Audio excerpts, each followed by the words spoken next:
A'udzubillahi minasyaitonirrajim. Bismillahirrahmanirrahim. Alhamdulillahirabbil alamin wassalatu wassalamu ala sayidina Muhammadin asrofil anbiya'il mursalin wa ala alihi wa sahbihi ajmain. Assalamualaikum warahmatullahi wabarakatuh. Ahlan wa sahlan wa marhaban bikum yang dihormati Al-Fadil Ustaz Muhammad Nazri bin Haji Mustaqim, Imam Masjid Negara, atas kesudian Al-Fadil Ustaz yang terampil dengan izin Allah menjawab persoalan dan pencerahan ayat-ayat dan dalam sesi tadabbur di Gema Nurul Iman yang berusaha Ibunda Hajar Rosniati Mansur beserta barisan takbir urusnya yang bermujahadah dengan dedikasinya demi penganjuran kuliah-kuliah berjalan lancar yang dirahmati Allah dan sangat saya kasihi dan alu-alukan. Hadirin-hadirin pencinta ilmu dan penginfak istiqamah pilihan Allah yang masih bersama mengimarahkan kuliah duha pada pagi di Gema Nurul Iman ini sekalian. Alhamdulillah dengan limpahan rahmat kasih sayang Allah bertemu lagi kita pada Ahad 8 Syakban 1445 bersamaan 18 Februari 2024 yang berbahagia ni. Bagi mengimarahkan halaqah ilmu dalam kuliah duha di platform Google Meet Gema Nurul Iman dalam sesi tadabbur surah Ali Imran bersama Al-Fadil Ustaz Muhammad Nazri bin Haji Mustaqim yang sangat kita segani. Pada pertemuan kita semalam kita bincangkan ayat 55 hingga 60 di mana ayat terakhir yang ke-60 tu sangat mengesankan bagi saya. Kebenaran itu dari Tuhanmu, kerana itu janganlah engkau, yakni Muhammad, termasuk orang-orang yang ragu. Menarik, dan dengan itu kita sambung lagi sesi menghayati dan memahami ayat-ayat Al-Quran. Namun sebelum tu, saya dengan penuh rasa hormat persilakan Al-Fadil Ustaz Muhammad Nazri bin Mustaqim memimpin bacaan Ummul Quran, lalu sekaligus kita mulakan pengajian kita pada pagi yang barakah ini. Falyatafadhal mazkura ya Ustaz. A'udzu billahi minasyaitonir rajim. Bismillahirrahmanirrahim. Alhamdulillahi rabbil alamin. Arrahmanirrahim. Maliki yaumiddin. Iyyaka na'budu wa iyyaka nasta'in. Ihdinas siratal mustaqim. Siratal ladzina an'amta 'alaihim ghairil maghdubi 'alaihim waladdallin. Amin. Bismillahirrahmanirrahim. Alhamdulillah, salatu wassalamu ala Rasulillah wa ala alihi wa ashabihi ajma'in, amma ba'd. Assalamualaikum warahmatullahi wabarakatuh. Semalam kita sampai ayat 60. Al-haqqu mir rabbika fala takum minal mumtarin. Kebenaran itu datang dari Tuhanmu. Jangan sekali-kali engkau menjadi orang yang ragu. Perkataan mumtarin ini bermaksud bila satu fakta yang jelas didatangkan tapi dia dengar ada hujah yang panjang lebar untuk tolak benda tu. Ada hujah yang panjang lebar guna bahasa-bahasa yang saintifik. Sampai orang yang tadi ada fakta yang jelas tu, dia jadi ragu-ragu. Tak apa boleh. Tak sejuk sangat. Kan dia jadi ragu-ragu. So kadang belakang.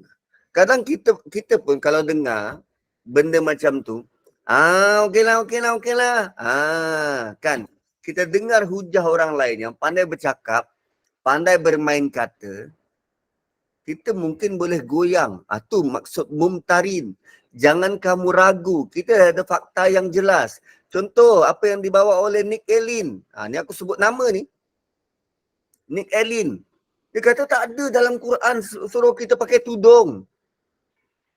Part mana yang dia tak ada suruh pakai tudung? Kan? Sedangkan jelas.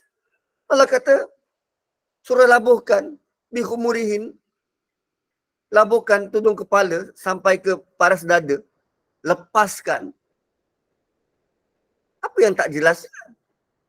Tapi dia kata, itu sebab perkataan khimar dekat situ bukan hanya bermaksud tudung, tapi dia bermaksud scarf, begini.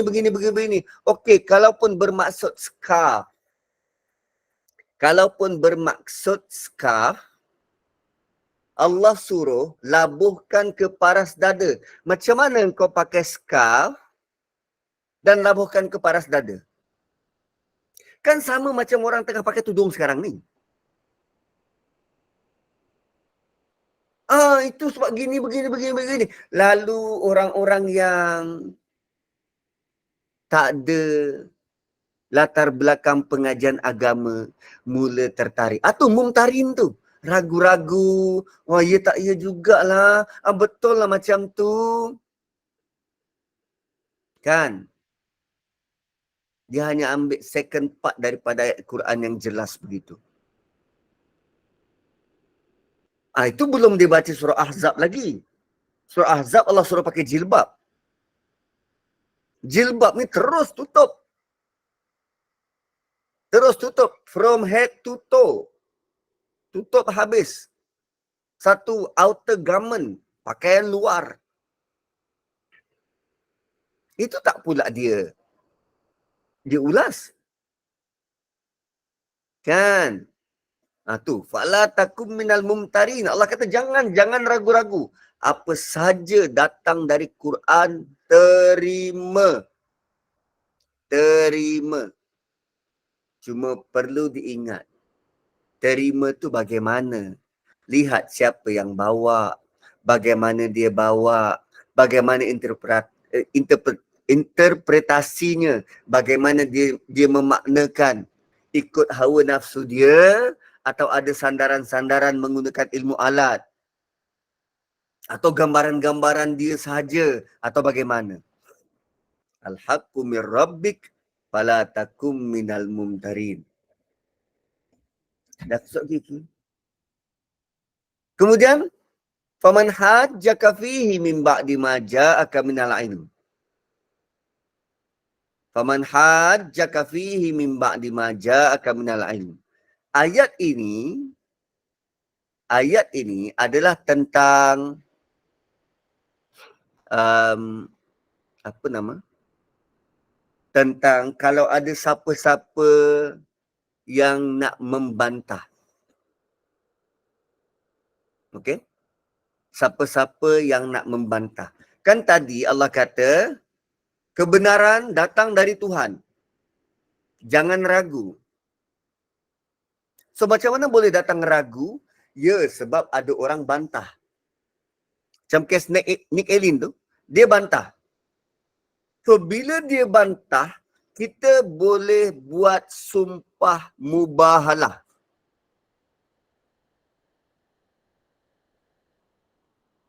Kita boleh buat sumpah mubahalah.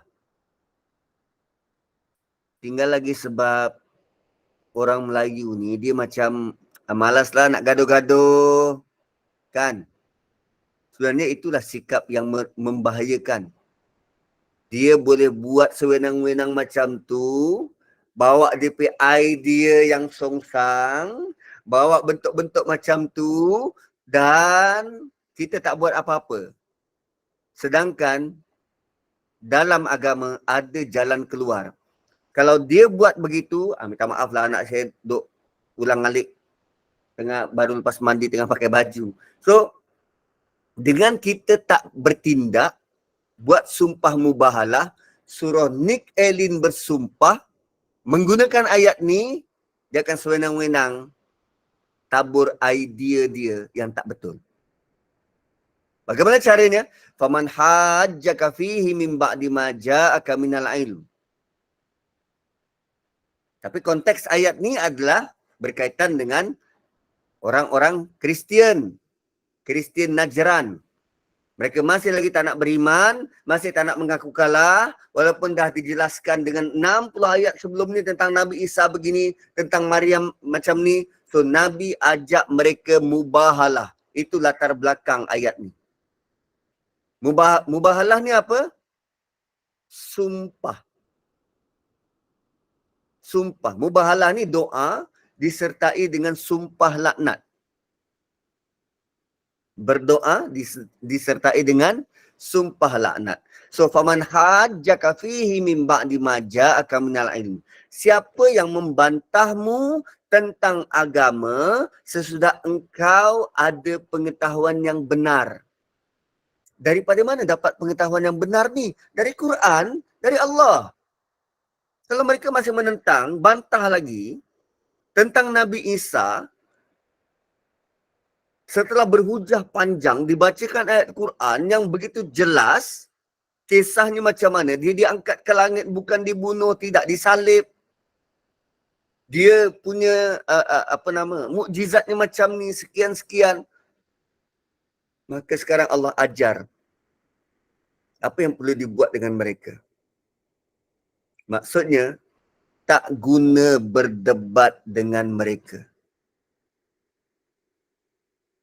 Dalam kes Nick Elin, tak guna berdebat dengan mereka. Mari kita buat sumpah mubahalah kalau berani. Tapi sebab konteks ayat ni kepada orang Kristian Nasrani, satu kod pejabat agama tidak mengambil serius sangat. Ini jalan terakhir. Jalan terakhir, kalau kita dah beri penerangan, penjelasan, tak nak terima. Tak nak terima. Okey, jom kita buat sumpah mubahalah. Tak perlu lagi berhujah, tak perlu teruskan perdebatan. Bagaimana caranya? Faqul ta'alau. Katakan pada mereka, mari. Nad'u abna'ana wa abna'akum.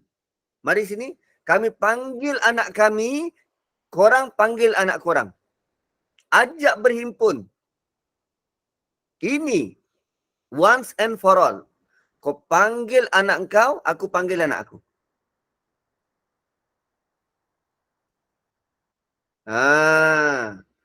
Ajak berhimpun ramai-ramai dekat padang ke, dekat tempat awam. Wanisa ana wanisa akum. Panggil isteri kami, korang panggil isteri korang. Bukan anak dia dipanggil, panggil isteri. Wa anfusana wa anfusakum. Kami sendiri kena datang, korang sendiri kena datang. Kena panggil semua anak, isteri dalam majlis tu. Dalam majlis sumpah mubahalah tu. Kenapa panggil anak beranak ni? Kenapa? Kenapa kena bawa orang-orang yang dia kasihi ni? Kerana selalunya manusia tu dia menjadi gelap hati sebab cinta dunia. Antara dunia yang dicinta ialah anak dan isteri. Anak dan isteri. Dan kita punya pegangan, kan, apa yang kita pegang ni, apa yang kita pegang, dia bukan hanya akan beri kesan hanya pada kita saja. Kalau dia ketua keluarga, dia akan beri kesan pada anak. Dia akan beri kesan pada isteri. Jadi sekarang konsep sumpah mubahalah ni, kena bawa anak dan isteri supaya anak dan isteri juga clear. Apa yang bapa dia pegang, apa yang ketua keluarga dia pegang, salah.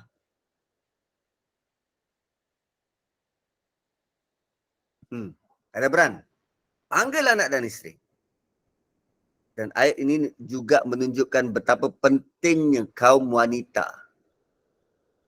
perlu terlibat dalam kegiatan agama. Dia bukan duduk belakang tabir.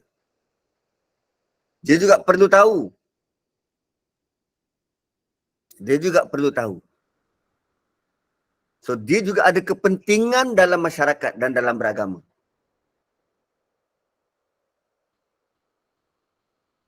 So, kalau tak setuju dengan ayat Quran, jom kita sumpah mubahalah. Panggil anak isteri kau. Kau sendiri kena datang. Kita kumpul ramai-ramai. Buat dekat dataran merdeka. Buat siaran langsung.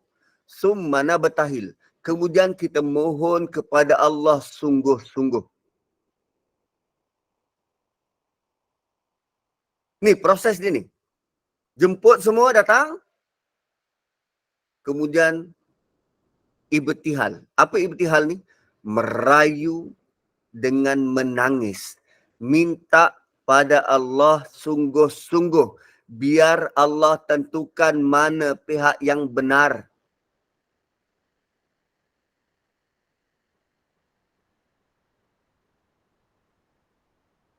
Dan perlu diingat, konsep ini dia bukan dilakukan sesama Muslim. Sebab tu pejabat agama tak buat untuk Nick Elin. Dia kena buat dengan orang kafir. Itu mubahalah. Mubahalah ni hanya dilakukan dengan orang kafir sahaja. Tapi yang kita buat mubahalah siapa? Saiful Bukhari, Najib Tun Razak. Itu konsep tak betul. Dia tak boleh buat sesama Muslim. Mubahalah ni dilakukan dengan orang kafir saja. Bila dia tak percaya, that's it. Merayu, menangis, ibtihal, mohon sungguh-sungguh pada Allah. Kemudian next step apa? Fanaj'al la'natallahi 'alal kadzibin. Dan dalam doa itu kita minta siapa-siapa yang berdusta, Allah laknat mereka. Tu, akhir sekali supaya Allah laknat siapa yang salah. Biar nampak mana pihak yang salah, mana pihak yang betul. Biar Allah buat sesuatu supaya nampak mana pihak yang benar. Antaranya, Allah matikan saja pihak yang salah. Fanaj'al la'natallahi 'alal kadzibin.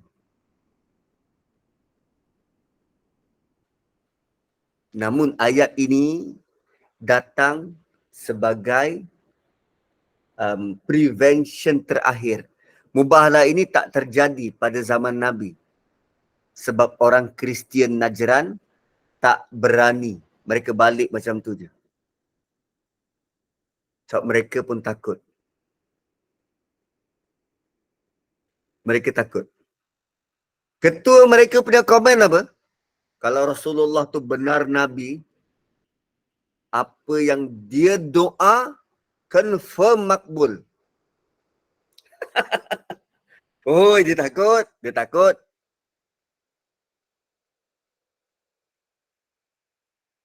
Dan ada riwayat yang sebut, sekiranya jadi, kalau betul benda terjadi, Nabi akan panggil semua sahabat dan isteri masing-masing pergi ke padang. Dan ini pasti terjadi kerana mereka sanggup letakkan nyawa untuk pertahankan Islam. Mereka yakin dengan kebenaran, sedangkan pihak Najran tidak yakin. Itu konsep mubahalah antara orang Islam dengan yang bukan Islam. Yang kita buat selalu apa? Dialog harmoni. Dialog itu dan dialog ini. Dialog tu selepas ini. Dialog tu selepas ini. Ni ta'alau ila kalimah. Sebelum tu Allah beritahu tentang ada satu konsep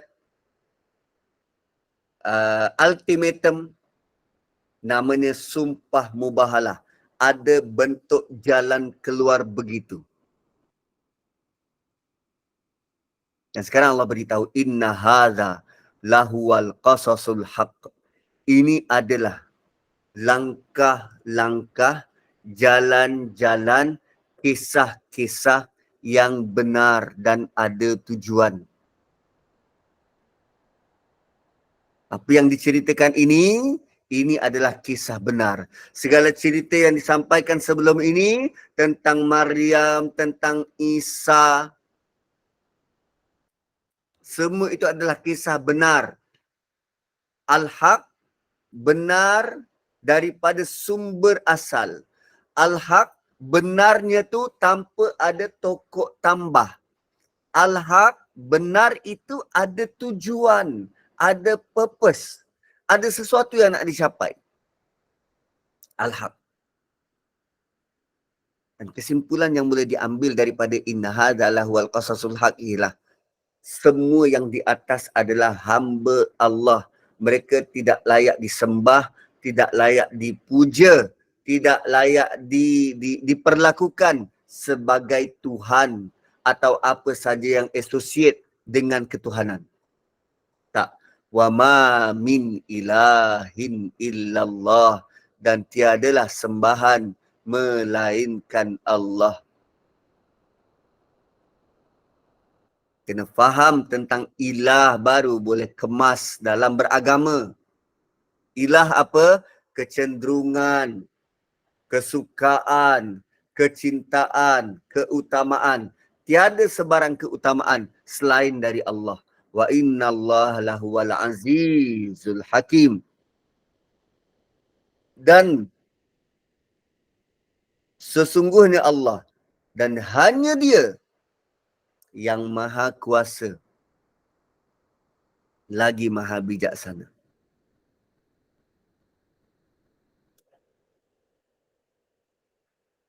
Kenapa Allah tutup dengan Aziz dan Hakim?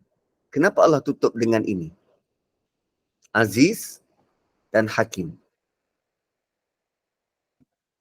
Allah nak bagi tahu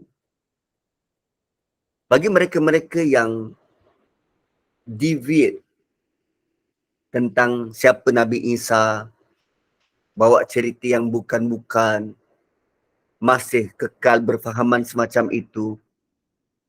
Apa mereka sangka Allah tak ada kuasa ke untuk tarik nyawa mereka bila-bila masa? Allah tak ada kuasa ke untuk azab mereka di dunia? Apa Allah tak ada kuasa ke? Kalau dalam konteks ayat sebelum ni, Kristian Najran berdebat dengan Nabi. Dan Nabi datangkan ayat-ayat semacam di atas. Dan kemudian sebagai penutup, Nabi ajak sumpah mubahalah. Apa waktu tu Allah tak boleh tarik ke nyawa mereka? Boleh. Kenapa Allah tak buat? Kerana segala tindak tanduk yang datang dari Allah penuh dengan hikmah. Kalau setiap orang tidak beriman, ketika diajak beriman dan tak nak beriman dan mereka mati, katalah begitu dia punya sunnah. Beriman, diajak. Orang tak beriman, non-Muslim diajak untuk Islam, tak nak. Tak nak. Dan terus dihukum mati. Kan dia terus susah napas ke apa ke, tertelan mata kail ke, mati. So, macam mana kita nak dapat pahala untuk ajak orang masuk Islam? Kan? Macam mana kita nak dapat pahala sabar? Macam mana kita nak dapat pahala yang tak tahu ganjarannya? Kan? Allah tidak pernah sebut kalau kamu Nazri dapat bawa orang masuk Islam, dia punya ganjaran sekian-sekian. Tak pernah sebut.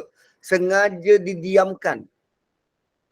Tidak seperti kalau melawat orang sakit, kemudian pergi ziarahi dia. Kalau dia mati, pergi tolong mandikan, kafankan, sembahyangkan. Boleh dapat 2 qirat. Itu disebut jelas. Dapat apa? Tapi bawa orang masuk Islam, bawa orang kenal Allah, bawa orang semakin baik dalam agama. Paling tinggi Allah sebut apa? Ajaran azimah. Ganjaran yang besar, yang agung. Tapi kita tak tahu berapa besar, berapa agung. Di situlah kebijaksanaan Allah membuat peraturan tu. Allah aziz, berkuasa. Tapi dalam masa yang sama, Allah juga bijaksana. Memberi peluang kepada kita untuk menerangkan tentang agama ini tanpa pernah bosan. Berhari-hari, berkali-kali. Sehingga mungkin satu masa nanti, kawan-kawan kita yang non-Muslim terbuka hati, dapat hidayah lalu peluk Islam. Siapa yang untung? Kita. Kita. Inna hadza lahuwal qasasul haqq. Inilah kisah-kisah yang benar, yang hak. Fa'in tawallau. Fa'in tawallau. Dan kalau mereka berpaling. Siapa mereka ni? Yang kita ajak ni lah. Kan kalau diorang menolak kebenaran, masih berpaling, kita dah ajak, masih tak nak terima kebenaran, dah nampak dah akhlak kita, dah nampak dah akhlak orang Islam, kita dah beri dalil macam-macam, kita dah beri petunjuk macam-macam, dah beri ayat Quran macam-macam, dah pujuk, dah bina repo, fa'in tawallau, kalau mereka tetap berpaling. Fa'in tawallau ni setelah kita buat segala usaha. Sampaikan kebenaran, tetap akan ada orang menentang. Tetap ada orang menentang. Jawapannya apa? Fa innallaha alimun bil mufsidin. Allah bagi tahu, Allah tahu terhadap orang-orang yang dia sudah rosak dari dalam. Oh, bukan mufsidin, ni mufsidin. Orang-orang yang buat kerosakan. Allah kata Allah tahu, Allah sangat tahu orang-orang yang suka buat kerosakan. Rupanya tuan-puan, kesan daripada akidah yang tidak betul. Kesan daripada akidah yang tidak betul, dia akan buat kerosakan atas muka bumi. Mufsid, fasad ni rosak bumi. Benda yang rosak. Kalau fasik, itu dia yang rosak. Dalaman dia yang rosak. Hatinya rosak, emosinya rosak. Tapi kalau fasid, itu material yang rosak. Sekarang ni kita nampak orang-orang Zionis tu sedang membuat kerosakan di bumi. Di bom kemah pun dia bom, hospital dia bom, kanak-kanak dia bom, wanita pun dia bom. Atu. Fa'in tawallau fa'innallaha alimun bil mufsidin. Allah tahu sangat orang-orang yang buat kerosakan. Antara ciri-ciri dia, ni, akidah ni tak betul. Zionis tu, akidah tak betul lah tu. Tu yang dia buat kerosakan. Kan? Dan Allah tahu. Mereka yang berpaling, Allah akan bertindak kepada golongan yang buat kerosakan. Sebab mereka bukan sekadar buat kerosakan, mereka bukan sekadar diri mereka rosak, mufsidin juga bermaksud mereka sampaikan ajaran yang salah kepada manusia lain. Dia sampaikan ajaran yang salah pula pada manusia yang lain. Itulah bentuk kerosakan sebenar. Kerosakan sebenar.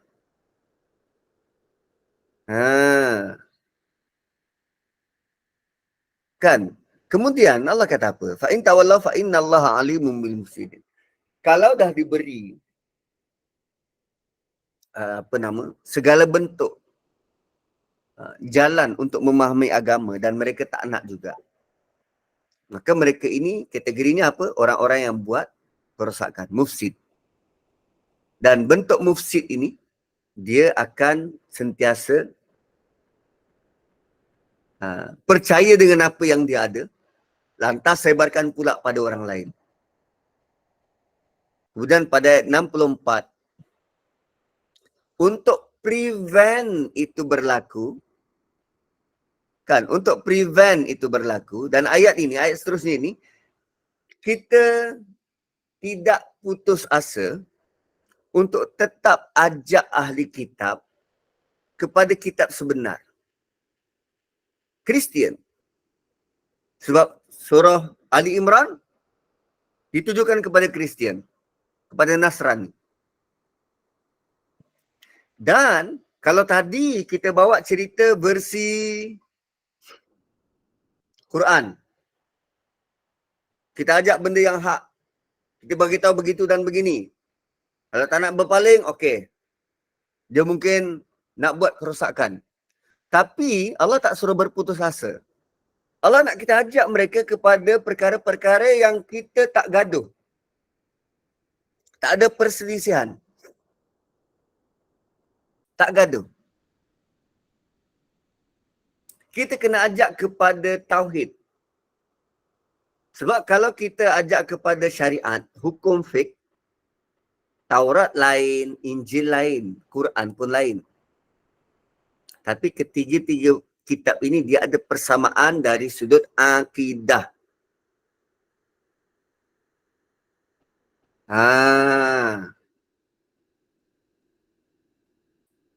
Dan kena ajak supaya jangan pakai fatwa ulama mereka yang salah. Kitab tu benar, tapi pendapat ulama tu yang salah. Ulama mereka yang selewengkan agama tu. Beri syarah yang lain dari yang sepatutnya. So jangan pakai fatwa, pendapat ulama mereka untuk mengiyakan wahyu. Tak.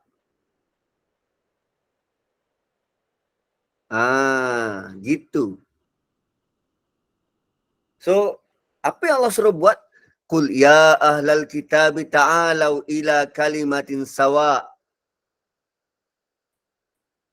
bainana wa bainakum. Katakanlah, wahai ahli kitab, jom kita kepada satu kalimah yang sama antara kami dan kamu. Inilah konsep dialog sekarang ni. Dialog yang orang kita buat. NGO kita buat, Jabatan Agama kita buat. Dialog harmoni. Ya ahlal kitab, wahai ahli kitab, jom kita kepada satu kalimah. Ta'alau ila kalimatin. Jom kita sepakat kepada satu kalimah yang sama antara kami dan kamu. Ajak mereka kepada kalimah akidah yang sama. Sebenarnya akidah kita sama je. Kita daripada keturunan Nabi Ismail. Mereka dari keturunan Nabi Ishak. Dan akidah Nabi-Nabi ni sama. Sama je dengan Nabi SAW. Dan kita optimistik mereka boleh menerima ajakan ini. Mereka boleh terima ajakan ini. Begitu. Dan perkataan ahli kitab kan. Ya ahlal kitab. Ahli kitab. Ini bukan hanya terhad kepada Yahudi dan Nasrani sahaja. Yahudi dan Kristian sahaja. Tak. Ahli kitab maksud dia boleh dikembangkan kepada orang yang ada pengetahuan agama.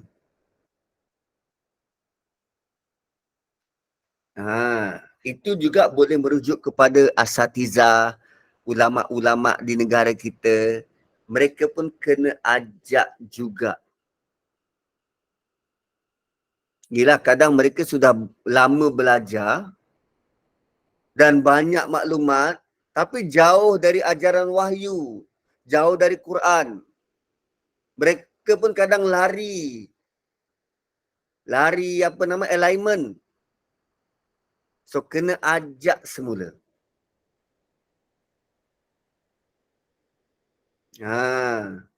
So, apa perkara-perkara yang ada persamaan antara kita dan mereka?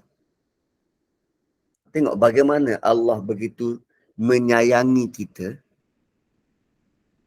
Kan? Allah begitu menyayangi kita. Allah datangkan solusi. Kemudian Allah detailkan solusi itu. Allah kata, Muhammad, kau ajak mereka, jom kita duduk sama-sama bincangkan perkara yang kita ada persamaan. Dan Allah detailkan, apa perkara yang sama tu? Allah na'budu illallah. Pertama, benda yang sama, apa yang sama? Kita semua patut hanya sembah satu Tuhan je. Untuk Yahudi, janganlah puja Nabi Uzair. Untuk Nasrani, jangan puja Nabi Isa. Jangan seru, jangan minta tolong dengan mereka. puja hanya satu Allah, satu Tuhan. Sembah hanya satu Tuhan. Allah na'budu illallah. Boleh bersetuju tak? Satu Tuhan kita sama. Dan benda ini jugalah yang Nabi dakwahkan kepada musyrikin Mekah sekian lama. Seorang Arab dah memang guna nama Allah ni. Dari dulu sampai sekarang. Orang Arab Kristian juga guna nama Allah. Orang Kristian dekat Malaysia juga mahu guna nama Allah. So kalau korang nak sangat guna nama Allah, boleh tak kita bersetuju untuk sembah hanya Allah?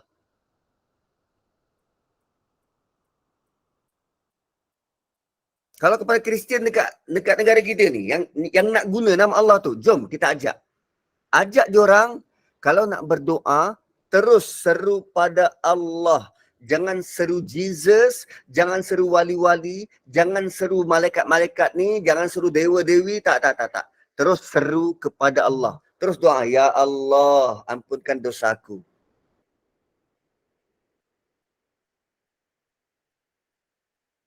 Boleh tak? Setakat tu boleh bersetuju? Nah, jangan seru Mary. Adakah setakat tu boleh bersetuju? Allah na'budu illallah.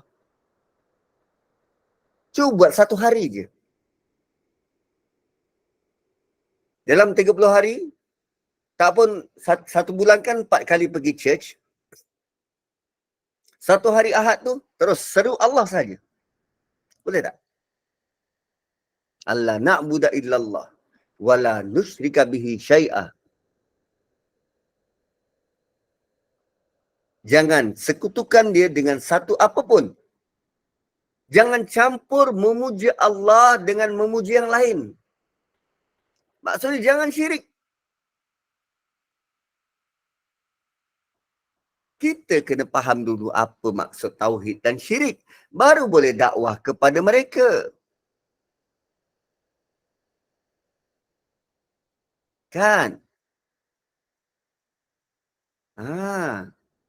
Wala nusyrika bihi syai'ah. Jangan sekutukan Allah dengan suatu pun.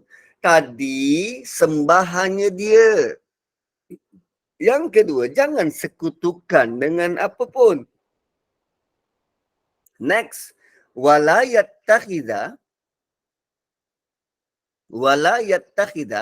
ba'duna ba'dan arbabam min dunillah. Jangan sebahagian kita mengambil orang lain, sebahagian yang lain, sebagai arbaba. Arbaba ini adalah jamak kepada Rabb. Rabbnya apa? Pengurus-pengurus. Jangan jadikan makhluk sebagai wakil Tuhan. Arbaba min dunillah. Sebagai wakil Tuhan.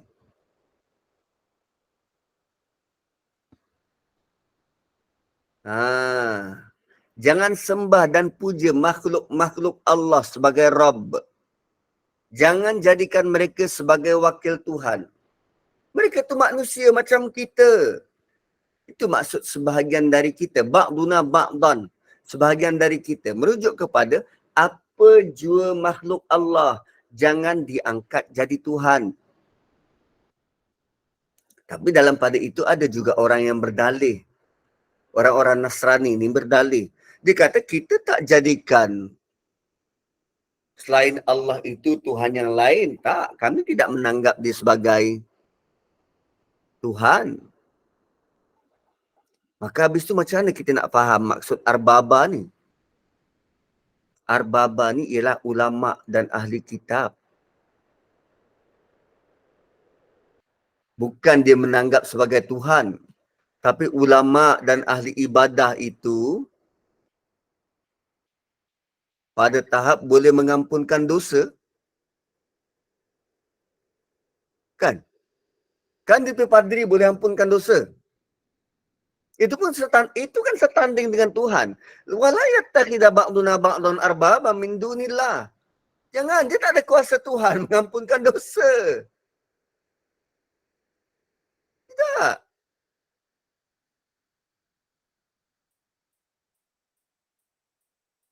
Dan mereka punya hujah apa? Kami tak pernah sujud pada ulama-ulama kami.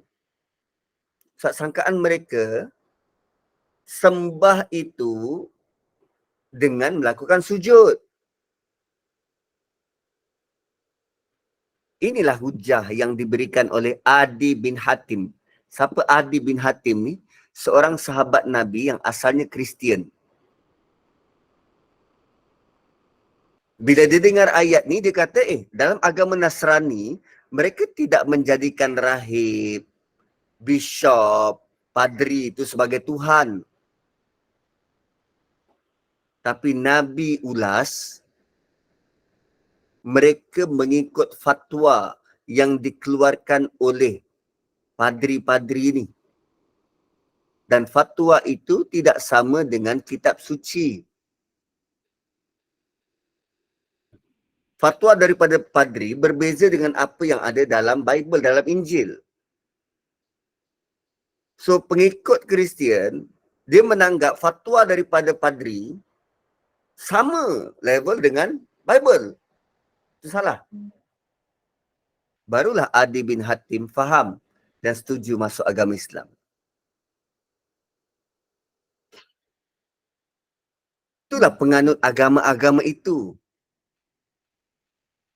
Mereka mengalami kesukaran untuk melihat kebenaran sebab mereka memegang kata-kata daripada ulama mereka, daripada padri.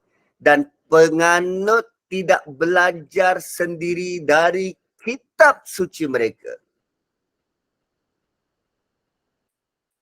Sebab kitab suci dikontrol oleh padri-padri ini. Itu juga bakal terjadi kepada umat ini. Orang Islam. Kalau dia tidak belajar tafsir, tidak belajar Quran, tidak belajar sunnah. Maka apa yang berlaku? Apa saja yang disebut oleh ustaz, oleh ulama, mereka akan terima bulat-bulat. Langsung tak ada usul periksa, terima. Sedangkan dia sendiri tak faham. Sebab tak pernah belajar Quran.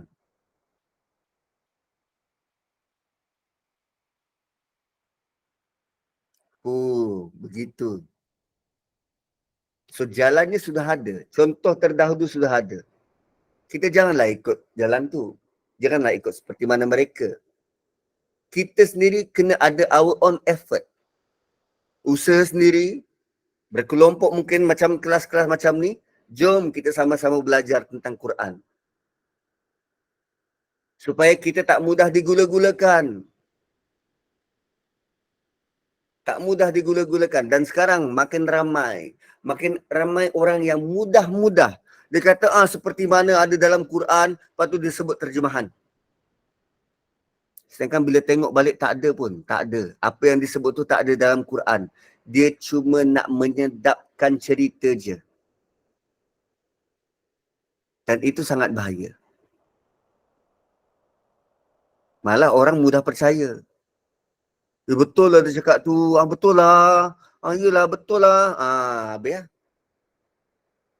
Kita tengok dalam ayat yang lain, surah Taubah, ittakhadhu ahbarahum wa ruhbanahum arbaban min dunillah. Mereka menjadikan ulama-ulama mereka, rahib-rahib mereka, padri-padri mereka, pendeta-pendeta mereka sebagai Tuhan selain Allah.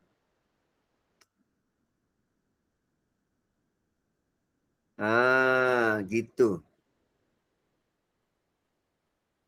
Dalam konteks sejarah Adi bin Hatim radhiyallahu anhu, bila dibacakan ayat tersebut, kemudian beliau kata pada Nabi, wahai Rasulullah, kami tidak beribadah kepada mereka. Kami tak sembah padri kami.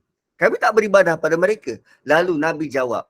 Nabi respon, bukankah diorang menghalalkan untuk kamu apa yang Allah haramkan? Sehingga kalian pun menghalalkannya. Dan mereka haramkan apa yang Allah halalkan sehingga kalian mengharamkannya. Adi bin Hatim dia kata betul. Maka Rasulullah kata, itulah beribadah pada mereka. Wih, tuan-puan, kadang kita pun buat benda yang sama. Kan? Dalam kes makan minum. Kan kita ada pantang itu, pantang ini. Kenapa kita mengharamkan benda yang Allah dah halalkan? Macam mana kita tahu orang tu betul tak boleh makan benda ni? Hanya berdasarkan pengalaman individu kita. Adakah semua itu terpakai kepada semua orang? Sedangkan kita dengan dia tak sama. Kau tak boleh makan ni. Nanti begini. Okey, ada bukti? Ada dapatan saintifik? Kan, kita pantang dengar, nak pergi je nak makan. So, kalau kita terburu-buru mengikut apa saja yang dikeluarkan oleh manusia,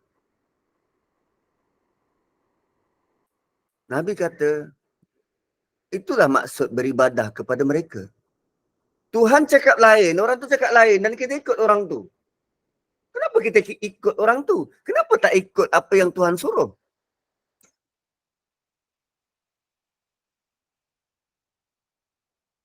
Kan.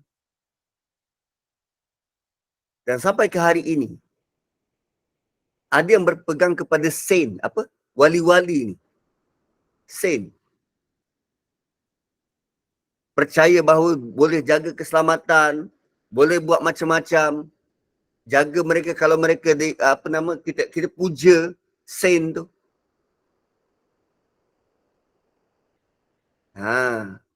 Malah tak kurang juga dalam masyarakat kita ada yang percaya, oh wali ni jaga masa, wali ni jaga kutub utara, wali yang ini jaga kutub selatan.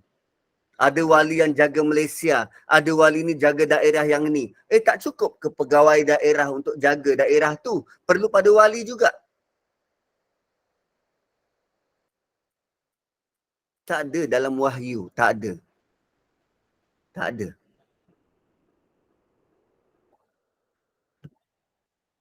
Kan?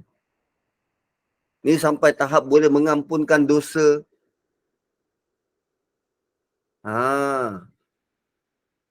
Dan bila tahu, bila diisytiar, okey, Pop ni boleh mengampunkan dosa. Lalu orang angkat Pop tu sebab boleh ampunkan dosa, diberi tanah, ada kerajaan sendiri. Mulalah bila ada kuasa itu menjadikan dia korup. Akhirnya menindas orang, bunuh orang yang beri pandangan berbeza dengan pandangan gereja. Sehingga kan ingat lagi terjadinya revolusi yang menyebabkan kuasa mereka dikurangkan. Sampai macam tu. Wala yattakhidha ba'duna ba'dan arbabam min dunillah. Puncanya apa? Mereka letak kuasa ketua agama terlalu tinggi hingga menyebabkan perubahan dalam agama. Kita juga perlu berhati-hati. Betul mahu menghormati guru, mahu menghormati ustaz, mahu menghormati institusi mufti. Tapi jangan beri mereka kuasa penuh. Jika tidak akan berlaku kerosakan-kerosakan. Kita juga perlu belajar.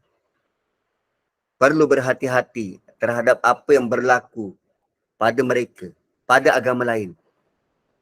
Supaya kita tidak hinggap penyakit yang sama.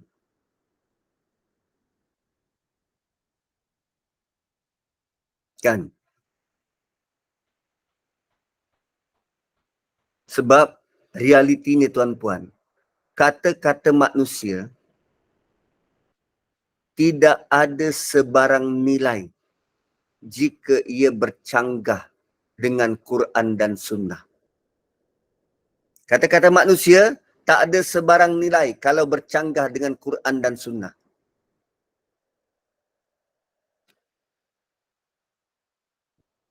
Tapi kita biasa cakap macam mana? Ustaz tu cakap macam ni lah Ustaz. Ustaz ni cakap macam tu lah Ustaz. Ada tak sandaran pada Quran dan Sunnah? Kalau tak ada, dia hanya bercakap je.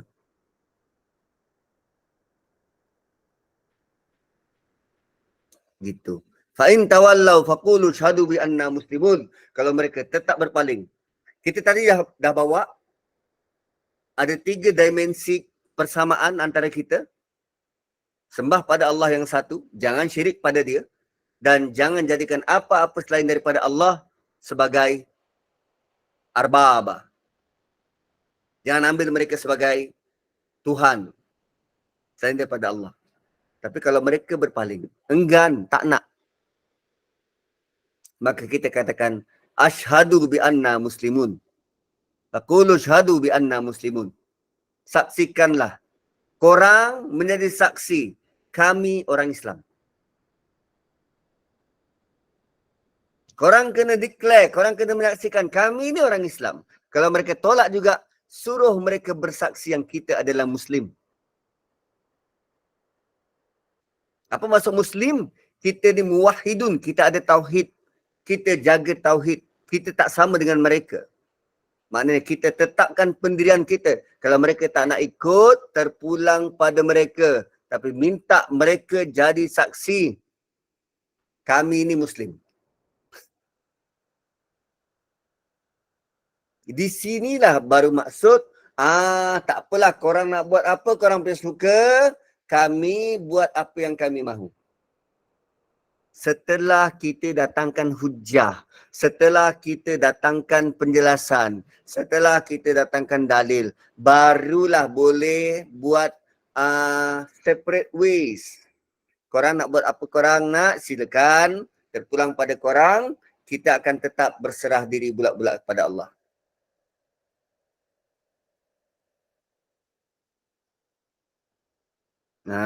Gitu.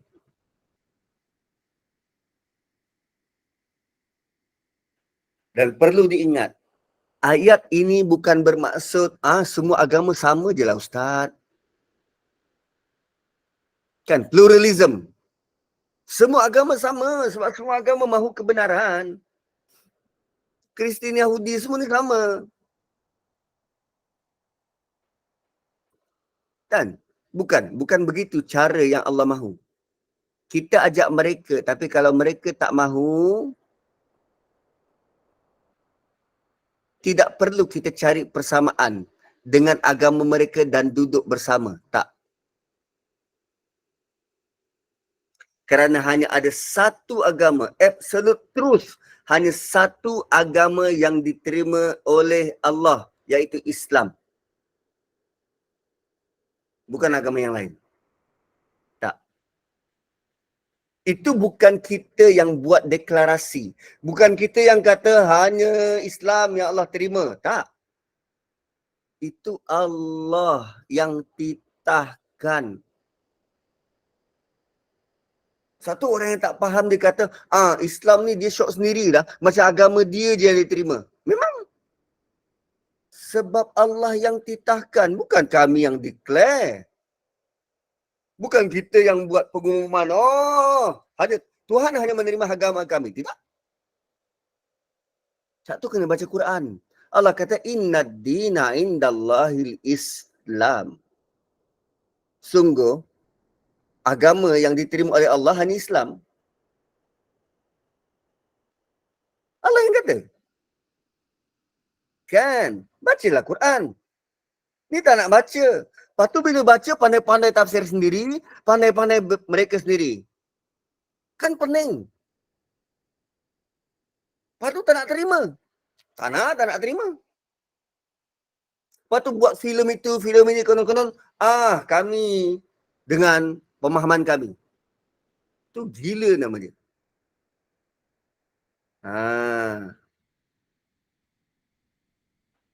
Dan setelah daripada ayat 64 ini, Allah senaraikan bentuk-bentuk kedegilan mereka. Ada 5 bentuk kedegilan ahli kitab yang menjadi batu penghalang untuk menerima tauhid setelah diajak oleh Nabi. So, lepas diberitahu tentang dalil-dalil yang betul, mereka masih degil. Antaranya ini ada 5 sebab. 5 sebab.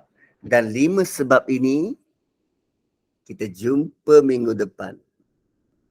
Barakallahu li wa lakum. Kembali kepada moderator.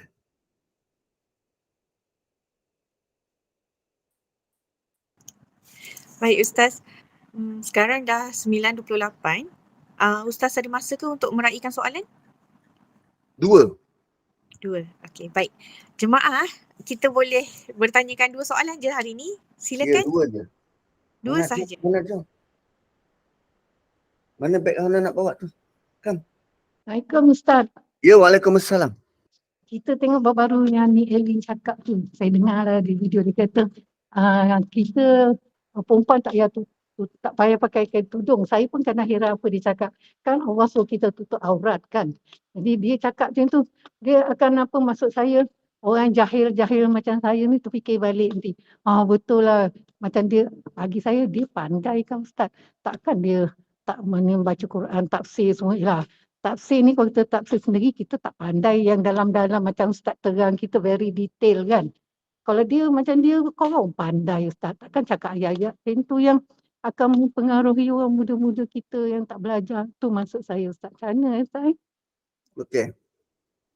Katalah kita layman nak bagi tahu pada orang lain juga, pada layman yang lain tentang kedudukan Nick Elin. Dia beri komen tentang agama. Cara logik kita mudah je. Bagi tahu pada kawan-kawan kita yang juga layman, orang-orang biasa, kita bagi tahu contoh begini. Kalau kita sakit, demam, kita akan jumpa doktor. Ada siapa pergi jumpa tukang kasut bila dia demam? Tidak. Kalau kita lapar, kita cari restoran. Kita minta tukang masak yang tolong masakkan. Ada kita pergi jumpa bengkel, mekanik, minta dia hilangkan kelaparan kita? Tidak.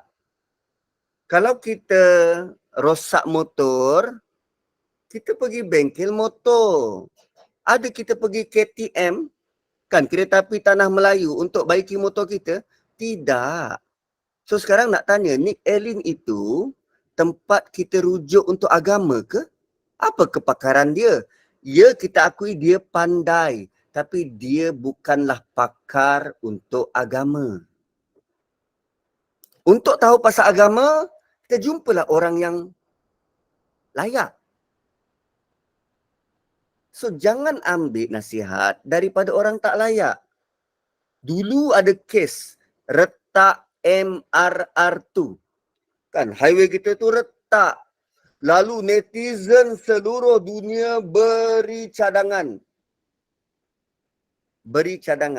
Sekarang kita nak tanya, kalaulah kita pihak berkuasa, kita akan terima ke cadangan daripada mekanik motor tentang keretakan MRR2?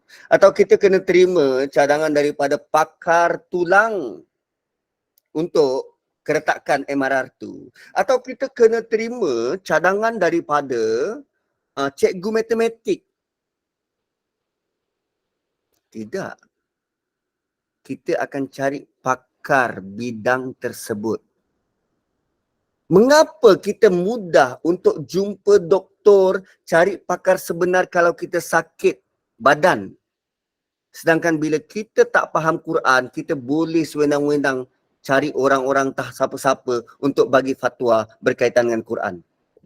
Pelik betul kita ni. Kan?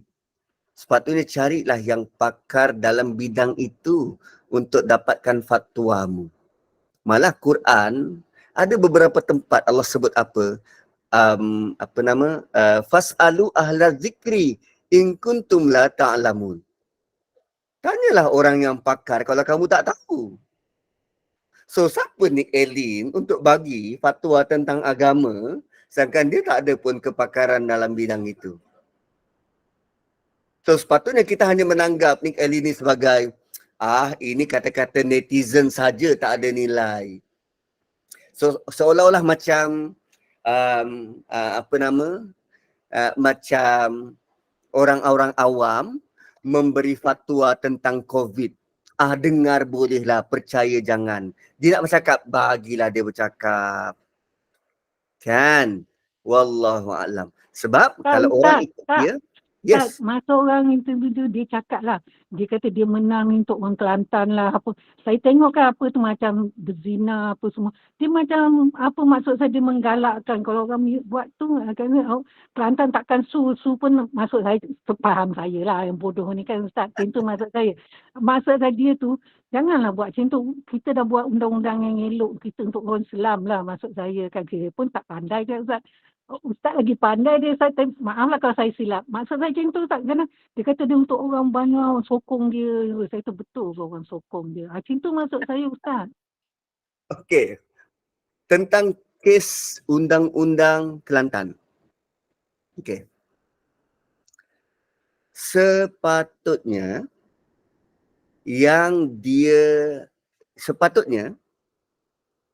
Nick Elin dia perlu heret Kerajaan Kelantan untuk dibicarakan sebab undang-undang yang Kerajaan Kelantan bina tidak sah.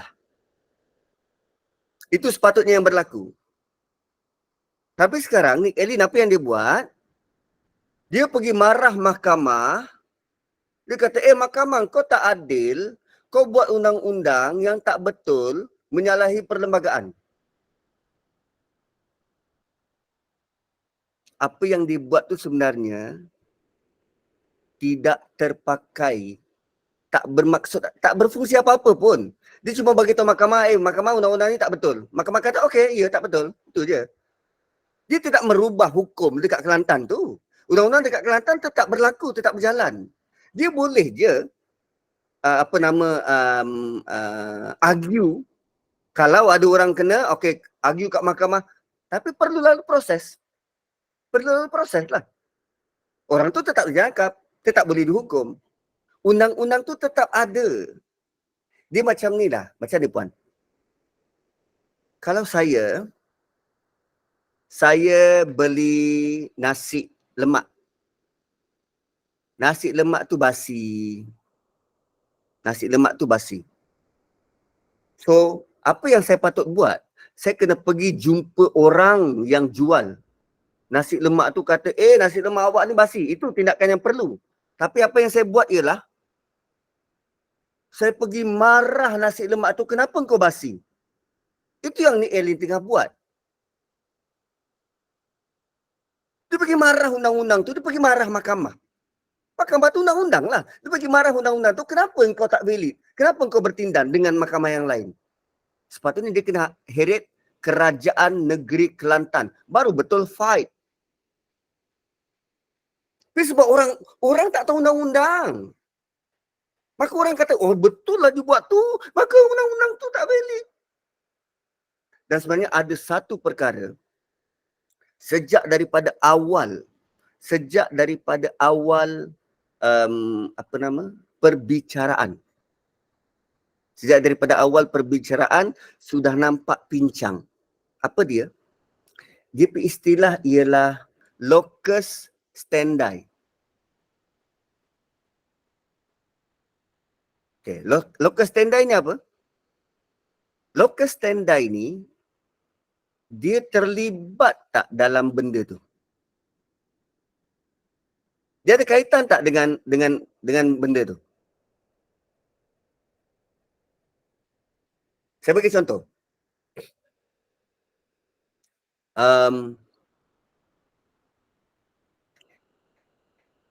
Anak saya buat salah. 3 orang anak saya buat salah. Lalu yang buat salah ni datang. Yang buat salah ni dia pergi menyorok. Apa salah dia buat? Tak perlu disebut. Yang buat salah pergi menyorok. Tiba-tiba datang yang sulung, kakak dia. Datang jumpa saya, Daddy, saya nak minta maaf sebab Daddy punya ini gini. Sedangkan bukan yang sulung buat salah. Datang pula yang nombor 2. Daddy, saya minta maaf gini. Yang buat salah bukan nombor 2. Sepatutnya yang buat salah tu datang merayu. Ini yang sulung tak ada kaitan, yang nombor 2 tak ada kaitan. Adakah kemarahan saya reda? Tidak. Kau buat salah, kaulah kena datang. Sekarang Nick Elin tidak pun bersalah. Dia tak ada kaitan dengan kes mana-mana mahkamah. Dia orang biasa, orang awam, tiba-tiba mengadu dekat mahkamah, undang-undang kau tak adil. Perkara ini sudah pun disuarakan seawal perbicaraan, tetapi dia diabaikan. Benda tu diabaikan, tidak dipeduli. Seolah-olah kes tentang locus standi ini tidak menjadi masalah besar. Sedangkan itulah masalah besar. Kau tak ada apa-apa, kau siapa? Nak merungut-rungut macam ni sehingga perlu keluarkan keputusan. Kau siapa? Kau tak bersalah pun. Kau tak ada apa-apa pun dalam kes ni. Kan? Itu masalah paling utama. Tapi sebab orang dekat luar ni, apalah sangat duk layan TikTok, layan Facebook, layan Instagram. Tak tahu pasal undang-undang. Maka akhirnya, terima. Satu orang-orang macam Nick Elin ni jadi besar kepala. Sebab tak ada orang berani yang bangkit kata kau salah pun kau buat tak betul. Tak ada. Lantas dia diangkat macam hero. Sedangkan apa dia yang buat tu tak betul pun. Kan? Ni terpaksa melibatkan raja-raja, kena gubal balik begini. Sedangkan poin utamanya, apa sahaja dakwaan dia tidak valid dan tak betul. Gitu. Wallahu alam. Oh Ustaz, faham sikit maknanya. Masa dia fight awal-awal dulu, orang Kelantan yang pandai-pandai bijak tu, buat de je lah Ustaz macam tu. Bila dah jadi macam ni, baru dia bising-bising macam tu Ustaz Saya pun heran masa dia fight tu, takkan tak ada orang defend kata dia salah, masuk saya lah macam tu Ustaz. Dia mungkin sebab orang melihat perkara apa yang dia nak sampaikan. Maka benda-benda teknikal kecil-kecil ni dia tak ambil part sangat. Tapi rupanya tuan-puan, bila Jabatan Agama bawa kes ke mahkamah, orang-orang macam ni lah yang melihat benda-benda teknikal. Sehingga kan kelihatan, Jawi tak menang. Kerajaan yang ni tak menang. Puncanya apa?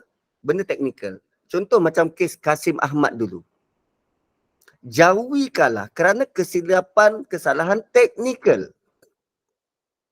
Berlaku penyerahan waktu dibawa Kasim Ahmad daripada Kedah untuk diadili dekat Kuala Lumpur. Dia kata Jawi punya undang-undang hanya terpakai dekat wilayah Kuala Lumpur. Dia bawa daripada Kedah, yang bawa penguat kuasa Kedah. So antara Kedah dengan Kuala Lumpur perlu lalu 2 negeri. Perak dan Selangor. Waktu orang Kedah bawa, lalu Perak, ada tak penguat kuasa Perak? Penyerahan tu? Tak ada. So dia bawa dengan cara salah. Jawi kalah kes tu. Jawi kalah. Di tempat teknikal ni kita ambil take for granted. Bab kecil-kecil teknikal halus ni kita buat tak peduli je. Saat kita nak tahu apa hujah dia, konon-konon kita pandai berhujah. Sedangkan diorang perkara-perkara kecil itu yang mereka gembar-gemburkan jadi besar. Akhirnya kesalahan Kasim Ahmad yang menolak hadis diabaikan, tapi sebab proses penghantaran dia tu yang jadi highlight. Kes, buang. Wallahu a'lam. Alhamdulillah. Terima kasih Ustaz. Sama-sama.